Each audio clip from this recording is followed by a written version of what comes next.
Esse corte é patrocinado pela KTO e utilizando o nosso cupom FBOTECO você ganha até R$100 de bônus. Link aqui na descrição. E como é que entrou, assim, você falou sobre como o podcast entra no sentido de você fazer algo que você queria, que era voltar a escrever mais.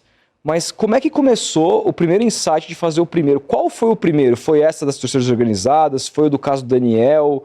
Me conta como que começou, quem teve a ideia lá no UOL e como você acabou embarcando nessa. O primeiro foi o caso do Daniel lá no UOL, foi o primeiro que eu fiz. Surgiu porque, já sou ouvinte de podcast há muitos anos. Uhum. Mas sempre aquele podcast que é o mais comum hoje, que é esse mesa redonda, né? Bate-papo, uma conversa entre amigos na mesa do bar, assim. Eu sempre ouvia aquele Nerdcast. Não sei se vocês conhecem, é um dos podcasts mais antigos que tem aqui no Brasil. Era um ouvinte assíduo desse podcast. E um dia eu ouvi um também que foi o primeiro que me abriu os olhos, acho que foi o mais famoso de podcast narrativo, que foi o Serial, que é um podcast true crime, narra uma história de um crime real lá nos Estados Unidos, que é feito por uma repórter que vai investigar. Um cara tá preso, ele é acusado de matar a namorada, e ela entrevista esse cara na cadeia, e esse cara, ele jura inocência. Então ela passa meses investigando essa história, e conta de uma maneira muito fascinante, assim, você realmente acaba o primeiro episódio, você quer ouvir o segundo, quer ouvir o terceiro. Esse podcast teve tanta influência, tanta repercussão na época, que reabriu o caso, graças à investigação dessa jornalista. Demais. Chama Serial, esse podcast. E eu ouvi isso, fiquei fascinado e sempre pensei, eu quero fazer uma coisa parecida aqui. Uhum. E aí, na época, eu estava cobrindo o caso do Daniel. O caso do Daniel, não sei se todo mundo lembra, um jogador que estava no São Paulo, estava emprestado... Pelo Botafogo, né? Pro São Bento de Sorocaba, na época.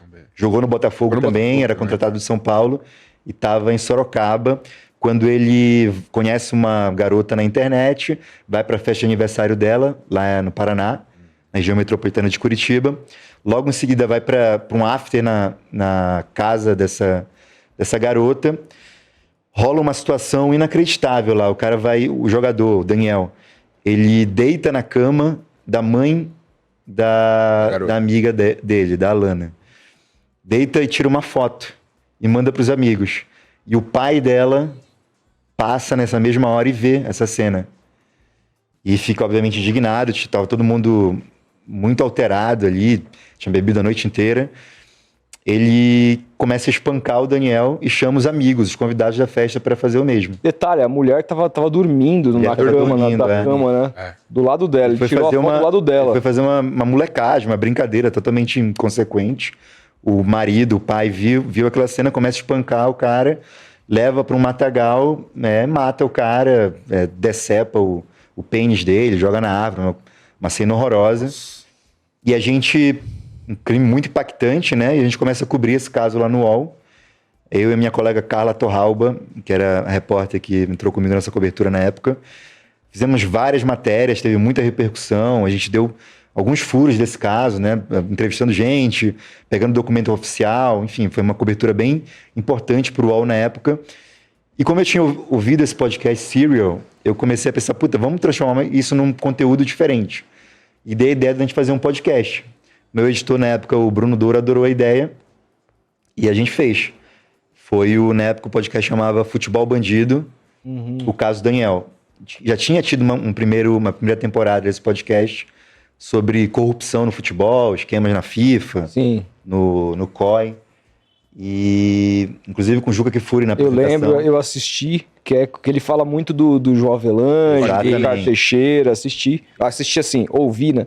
Essa foi a primeira temporada, logo em seguida a gente fez a segunda sobre o caso Daniel. Eu e a Carla. Que eu recomendo, tá no Spotify YouTube, até hoje, no YouTube, enfim. Se você não ouviu, ouça. Esse caso teve algum desdobramento? Ou...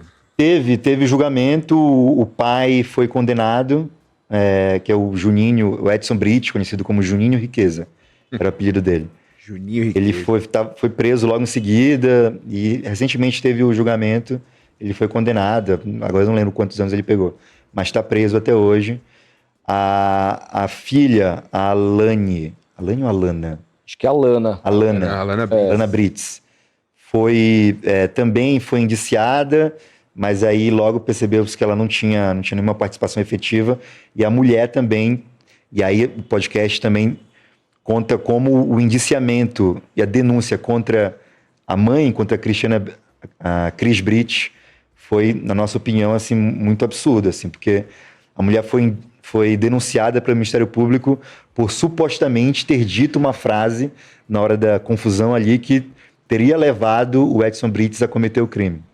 Então, assim, não tem nada dizendo que ela bateu em alguém, que ela fez alguma coisa nada mais efetivo. Mas ela teria dito uma frase assim, pega ele lá, e aí isso levou à denúncia dela. Sim. Depois ela saiu e acabou não sendo... Mas teve também depois que houve o cometimento do crime, uma tentativa meio familiar, eles se encontram num shopping.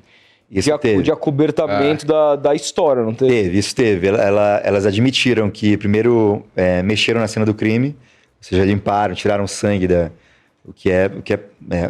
isso por si só é um crime, né? Sim. Você mexer na cena do crime... Manipular, né? Manipular a cena do crime.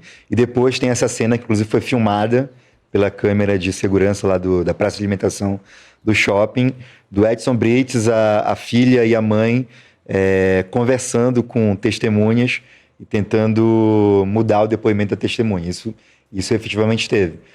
Mas daí a dizer que ela também cometeu o crime, que ela também... né?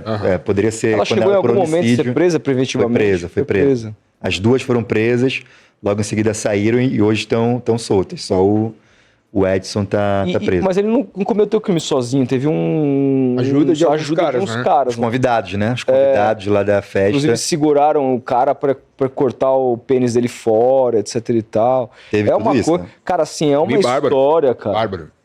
Eu lembro, foi em 2018 isso, né? Foi. Próximo da eleição ali, eu Exatamente. lembro desse crime, eu lembro. Cara, assim, eu fiquei ouvindo aquilo, eu fiquei absolutamente aterrorizado, porque... Cara, assim, ninguém nunca espera que uma situação vai se desdobrar dessa maneira, assim. Parece aqueles filmes de terror que você assiste, que você não bota muita fé. Você fala, isso jamais aconteceria. E aconteceu. E o Daniel não chegou a fazer nada com a Cristina, né? Não tem nenhuma prova. Foto, né? Ele tirou a foto, não tem nenhuma prova, nada assim que demonstre que ele tenha tentado fazer alguma coisa, ou tenha nada assim. Isso foi uma tese da defesa, que eles tentaram alegar que o Edson estava tentando defender a mulher de uma tentativa de estupro, que o Daniel teria tentado. Uns áudios dele para amigos falando que a mulher estava dando mole para ele, umas paradas meio assim, né? Mas nada comprovasse algum crime praticado pelo Daniel. Nada justifica o que foi feito contra ele, né? E esse podcast, por mais que seja um crime bárbaro, ultraviolento, a gente tentou, e acho que conseguiu, sair um pouco dessa espetacularização da violência, né? E levar esse podcast para fazer uma discussão que eu acho que permeia boa parte do meu trabalho, assim, que é um tema que para mim é muito importante a gente tratar, que é o tema da masculinidade tóxica, né? Porque se você perceber nesse crime, ele é todo envolto nisso, né? Totalmente. Você vê o cara tentando tirar uma onda, fazer uma piada machista, horrível ali, deitando na cama da mulher, tirando foto com ela. E um monte de homem, um monte de amigo, gente tomado por aquela violenta emoção, que é o termo que se usa no processo lá, e cometem um crime bárbaro baseado em puro machismo, né? Estavam tentando trazer de volta a honra que o Daniel teria tirado ao fazer aquela brincadeira, né? E a cena de você cortar o pênis do cara é muito simbólica disso, né? Você emascula um cara que, na visão do Edson Brites, emasculou ele ao deitar na cama da mulher, né? Então, esse simbolismo da masculinidade tóxica está muito presente nesse caso. E a gente também trata disso quando a gente fala de como a imprensa tratou, principalmente a imprensa local lá do Paraná, né? Que em alguns momentos fez parecer que estava culpando a Cris Brites, como se ela tivesse permitido uma aproximação do Daniel, como se o Daniel só tivesse deitado na cama dela porque ela estava dando mole para ele na balada. Então, esse machismo, essa masculinidade tóxica está presente nesse crime do começo ao fim. A gente tratou um pouco sobre isso no podcast. Cara, e também ali mostra para mim uma situação de um determinado personagem que foi condenado, que é o cara, que é o pai, O né? Edson. O Edson, que é tipo assim, uma figura, até pelo apelido, né? Juninho Juninho Riqueza, um cara paparicado na região ali, com posses e fazia as suas festas. Carrões. Se sentiu poderosão. O cara que, assim, tomado pela questão do machismo exacerbado, o cara é capaz de... O cara acha que vai fazer tudo, que ele pode fazer tudo que ele quiser. Esse cara vai ver E quem nada eu sou. vai ver Tipo quem eu isso, sou. E é. nada vai acontecer comigo, É, assim. tipo isso, é essa Eu pegada. tô acima do bem e do mal, É. assim. Um cara que se acha acima do bem e do mal. E tem... que tem de gente assim, cara? Ele é o... A representação. representação de muita gente que existe no Brasil, que é esses caras, muitas vezes, que não estão em grandes metrópoles, que Tem dentro da relevância sua... na região eles têm ali. ascendência sobre a sua região, exercem às vezes uma relação de empregadores e todo mundo é meio que subordinado a eles e o cara acha que pode fazer o que quiser, mano.